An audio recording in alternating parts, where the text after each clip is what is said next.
Yes, pagi-pagi semangat pagi semua, semangatnya selalu pagi, selamatnya malam, happy Sunday.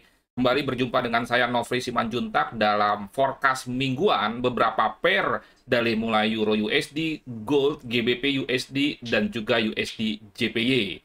Apa kabar semuanya? Sekarang sebagai video pertama kita akan mulai dulu dari pair Euro USD.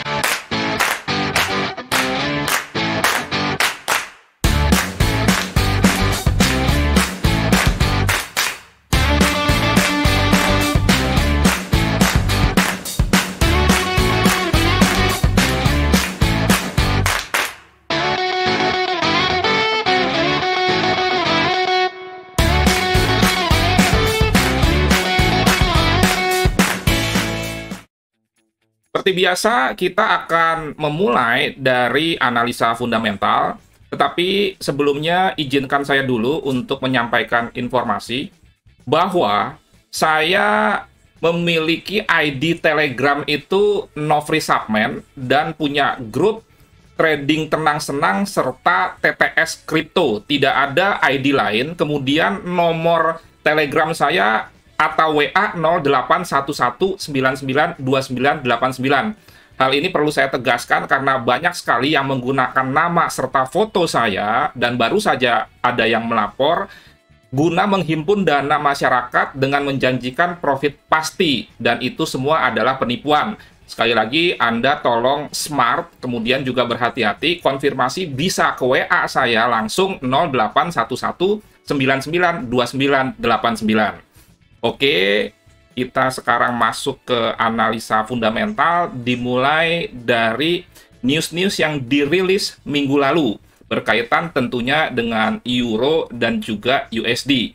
Kalau Euro tidak terlalu ada berita yang menggerakkan market, yang ada justru di USD, yaitu seperti biasa Jumat minggu pertama diumumkan 3 data ketenagakerjaan, di mana hasilnya sebetulnya mix atau campuran, 1 data jelek, 2 data bagus, tetapi secara prinsip yang lebih penting tentunya adalah NFP dan juga unemployment rate atau tingkat pengangguran. Kalau kita perhatikan mengalami penurunan 3,8% atau menjadi 3,8%, artinya turun 0,2%, dan ini merupakan sebuah hal yang bagus untuk perekonomian Amerika ya. Sementara non-farm payroll-nya sendiri mengalami kenaikan dari data sebelumnya dan juga ternyata di atas forecast. Non-farm payroll ini merupakan yang tertinggi dalam kurun waktu 5 bulan terakhir, sementara dalam kaitannya dengan NFP sendiri, ini juga merupakan yang terendah. Dalam kaitannya dengan tingkat pengangguran, maksud saya ini juga yang terendah, tetapi memang belum normal seperti sebelum COVID Maret 2020 yang pernah mencapai 3,5%. Tetapi ini sudah sangat baik dan menunjukkan bahwa ekonomi Amerika dalam kaitannya dengan inflasi itu berada di track yang benar, artinya tidak terjadi stagflasi, di mana inflasi naik tapi pertumbuhan ekonomi tidak naik. Dan ini tentunya berpengaruh terhadap dolar Amerika itu sendiri, apalagi nanti tanggal 16 Maret itu akan diumumkan suku bunga, dan prediksi banyak pihak menyatakan akan ada kenaikan. Cuma kenaikannya sebesar berapa, apakah 0,25 saja atau sampai naiknya 0,5 menjadi 0,75%, itulah yang harus kita perhatikan. Kalau kita cek mengenai yang disebut dengan CME Federal Watch Tool, di sini justru terjadi pesimisme dalam hal kenaikan suku bunga itu menjadi 0,75. Kalau kita perhatikan ya, data sebelumnya 1 bulan yang lalu, kenaikan 0,5% atau 50 basis poin sampai dengan 75 basis poin masih 33%, kemudian turun ke 24%, dan data terbaru sama sekali tidak ada prediksi bahwa kenaikan suku bunga itu akan mencapai 0,5 sampai 0,75%. Nah ini 0 sama sekali. Artinya market meyakini bahwa kenaikan suku bunga Amerika itu paling 0,25% saja. Dampaknya bisa saja nanti terjadi anti klimaks, diumumkan naik kalau hanya 0,25 saja, tetapi dolar malah melemah. Makanya kita perhatikan minggu ini, kalau misalkan dolar menguat kencang, ada kemungkinan jika naiknya hanya 0,25, para institusi besar melakukan aksi profit taking. Dan para pemula yang tidak terlalu paham bisa saja justru masuk buy sehingga mengalami floating loss atau bisa saja kena stop loss kalau menginput stop loss. Itu kira-kira tinjauan ekonominya. Yang jelas ekonomi Amerika sejauh ini baik-baik saja dan inflasi berkaitan dengan suku bunganya itu akan memberikan dampak di mana tentunya The Fed berupaya untuk menekan inflasi itu caranya dengan menaikkan suku bunga. Kalau kita bicara fundamental euro sendiri, sebetulnya tidak terlalu menggembirakan, apalagi kalau kita kaitkan dengan kondisi geopolitik di Eropa, di mana Ukraina dan Rusia masih berperang, dan lagi sekarang menyentuh ke bagian-bagian yang negatif soal nuklir, dan ini mengkhawatirkan tentunya negara-negara Eropa, khususnya Eropa Barat. Karena tentunya sebuah situasi yang tidak kondusif itu akan menyebabkan ekonomi akan mengalami kemerosotan. Apalagi sekarang kan Rusia itu banyak diembargo, banyak dihukum dalam kaitannya ekonomi, walaupun dalam kaitannya dengan perang sendiri belum ada pasukan Eropa atau NATO yang memasuki Rusia. Mereka cenderung tidak mau campur tangan, tidak mau intervensi, dan melakukan penekanan-penekanan secara ekonomi. Misalkan dengan membatalkan keanggotaan Rusia dalam SWIFT dan lain sebagainya, dan tentunya ini juga berdampak kepada Rusia. Dan ini menyebabkan komoditi itu naik dari mulai yang berkaitan dengan energi seperti batu bara, oil, termasuk juga logam-logam, semua mengalami kenaikan akibat situasi geopolitik yang tidak stabil, apalagi berkaitan dengan nuklir. Demikian sementara ini mengenai fundamental, kita lanjut ke sentimental dulu. Kalau kita perhatikan kepemilikan long di institusi besar terhadap USD itu masih dominan sekali, dan kalau ini berkurang hanya dalam kerangka aksi profit taking. Kemudian juga kepemilikan long dari euro memang lebih besar daripada short, tetapi tetap tidak terlalu signifikan jika dibandingkan dengan long USD yang sampai 83% ini.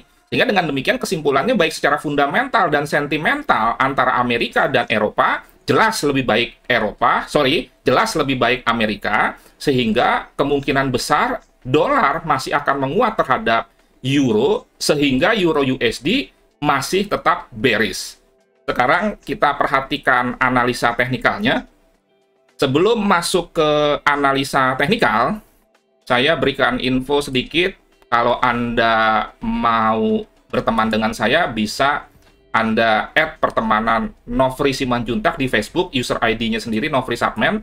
Kalau Anda mau follow saya di Instagram juga bisa ke ID saya sama, Nofri Subman.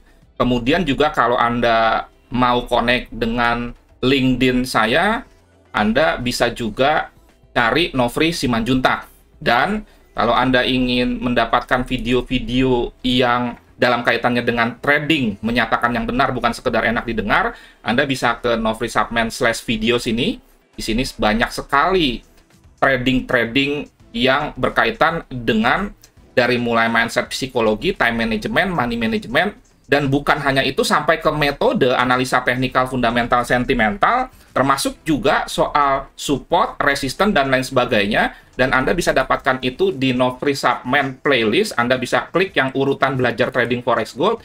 Di sini sudah dibuat secara terstruktur dan rapi. Dan kalau Anda benar-benar serius ingin belajar trading, Anda bisa tonton berurutan dan jangan di skip-skip supaya mendapatkan pemahaman yang utuh.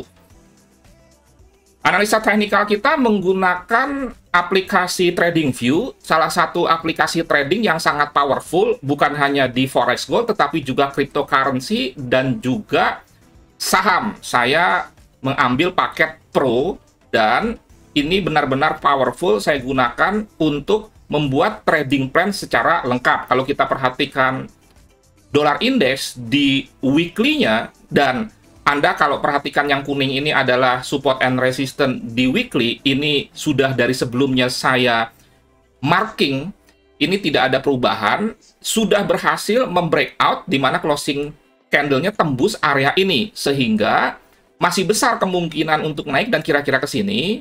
Dan biasanya kalau sudah terjadi breakout ini, akan koreksi dulu. Makanya ini sesuai dengan prinsip komunitas TTS, trading tenang senang, follow the trend by bidding, dalam kaitannya dengan USD terhadap mata uang, USD masih dominan menguat. Tetapi jangan lupa, itu bukan berarti USD menguat terhadap komoditas, contohnya gold. Nanti kita akan bahas di video kedua mengenai gold itu sendiri. Nah, sekarang langsung aja kita ke pair Euro USD. Sama, kita lihat dulu dari weekly, bahwa ini penurunannya tertahan di support, yang ini juga sudah saya marking dari video-video sebelumnya, dan Anda bisa lihat, karena di situ juga ada unsur edukasinya, bukan sekedar forecast atau juga memberikan signal. Dan saya memprediksi akan terjadi koreksi dulu, baru mungkin terjadi penembusan di minggu depan.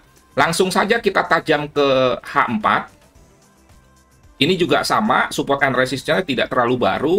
Dan kalau bicara signal di minggu lalu, kita berencana untuk sell limit di sini ternyata tidak kejemput ya. Kita terlalu tinggi menawarnya, tetapi nggak ada masalah karena lebih baik tidak entry daripada loss. Kemudian kalau kita perhatikan lagi, sebelumnya di sini juga ada area sell di daily, yaitu kita ambil dari data yang terendah ini. Kemudian juga di sini ada area support, kita ambil dari high di sini. Dan kalau kita turunkan ke H4, ini juga tetap berlaku. Sehingga saya berencana dalam trading plan ini untuk menunggu Euro USD naik ke area sini, baru kemudian saya akan melakukan aksi sell dengan target profit di double bottom ini, sementara target loss-nya itu sekitar 50 pip. Pergerakan mingguannya itu sebesar ini. Nah, ini 160 pip nih.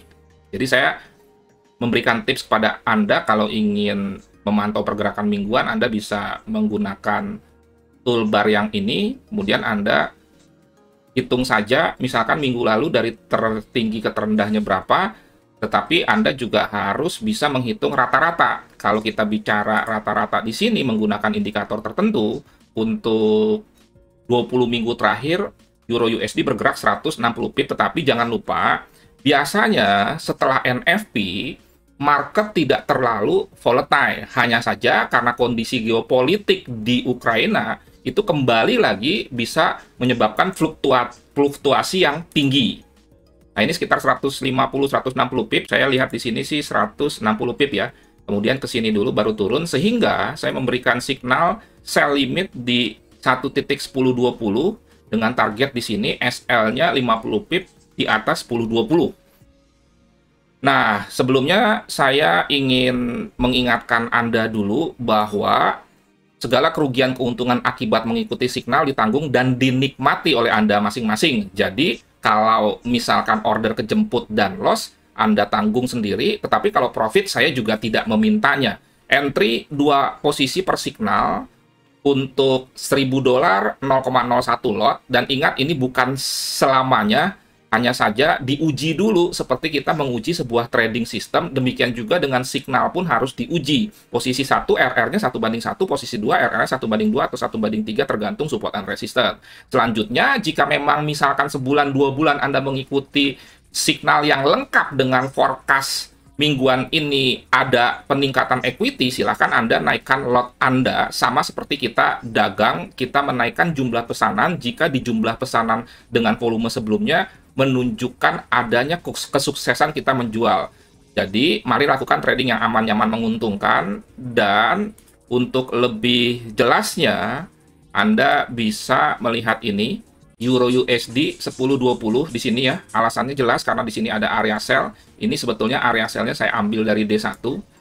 D1-nya itu cukup panjang, di area sini saya jadikan sebagai sebuah area resisten. Kemudian SL-nya minus 50 ya. TP-nya 1.0900 atau plus 120, RR-nya 1,25. Ingat posisi 1, RR-nya 1:1, artinya TP-nya 50 pip juga. Posisi kedua, RR-nya sesuai dengan ini, di mana TP-nya 120 pip. Nanti jika misalkan order kejemput dan ternyata posisi 1 kena TP yang RR-nya 1:1, maka posisi 2 RR-nya Anda geser plus 1, dan setiap naik 50 pip, SL-nya Anda naikkan juga menjadi 50. Jadi kalau nanti misalkan sudah profit 100 pip atau 90 pip, tidak harus 100 pip, Anda boleh naikkan SL-nya plus 50. Semoga bermanfaat dan menjadi berkat. Tetap dukung channel ini terus-menerus. BPJS bayar pakai jempol saja. Kalau belum subscribe, Anda like, Anda berikan komen, dan Anda share. Bukan untuk kepentingan saya, tetapi supaya di luar sana banyak yang tidak paham trading, jangan sembarangan entry tanpa punya trading plan yang baik. Salam trading tenang-senang, Nofri Simanjuntak. Sampai bertemu di video kedua mengenai forecast mingguan serta signal gold. Terima kasih.